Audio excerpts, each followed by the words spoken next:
Bienvenue à notre podcast hebdomadaire.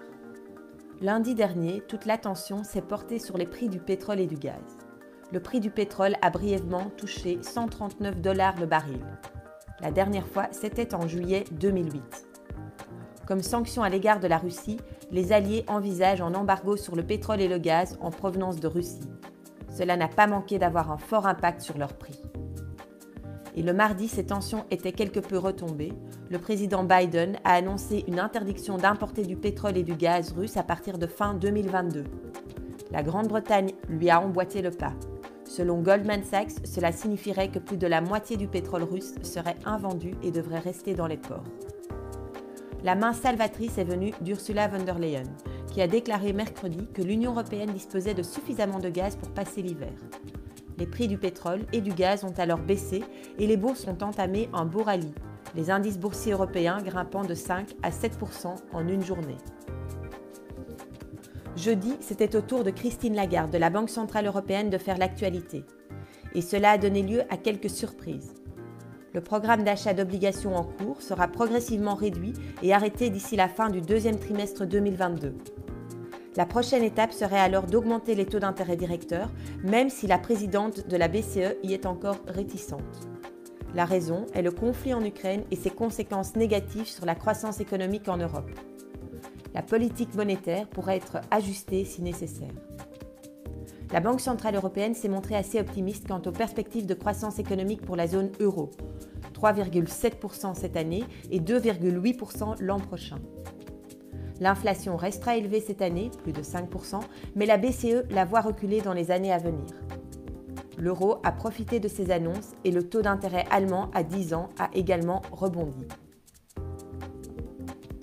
Pendant ce temps, le chaud et le froid soufflent en Chine.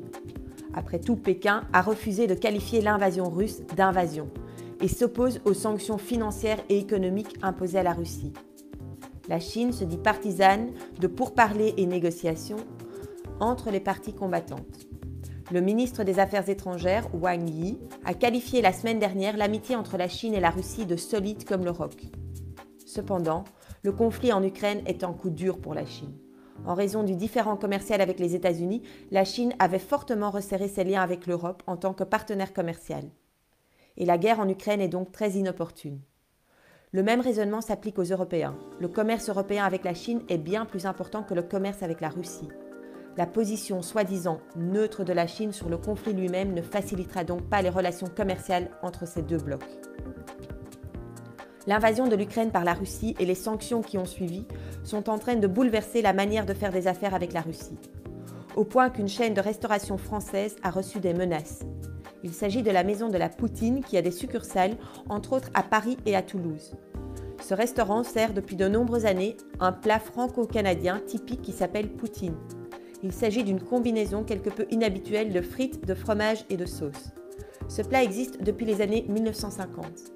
Sur Facebook, le propriétaire a annoncé que le nom disparaîtrait temporairement de la carte, mais les amateurs du plat ont réagi avec colère et ont souligné qu'il y a une grande différence entre poutine et poutine. L'un est insipide et mauvais pour la santé, l'autre est paradisiaque. Pour terminer vendredi la semaine en beauté, les bourses ont progressé, rassurées par une déclaration d'un Poutine bien intentionné qui voit apparemment des avancées dans les négociations avec l'Ukraine. Si seulement les interprètes ont bien compris. Toutefois, la publication d'un indicateur de confiance des consommateurs décevant aux États-Unis a plombé l'ambiance sur les marchés boursiers américains. Ce n'est pas Poutine, mais les chiffres élevés de l'inflation qui pèsent sur le moral des consommateurs américains. Cette semaine, nous attendons avec impatience la réunion ce mercredi de la Banque centrale américaine et leur très attendue hausse des taux directeurs. Nous sommes curieux de savoir de combien sera la hausse. À la semaine prochaine pour un nouveau podcast.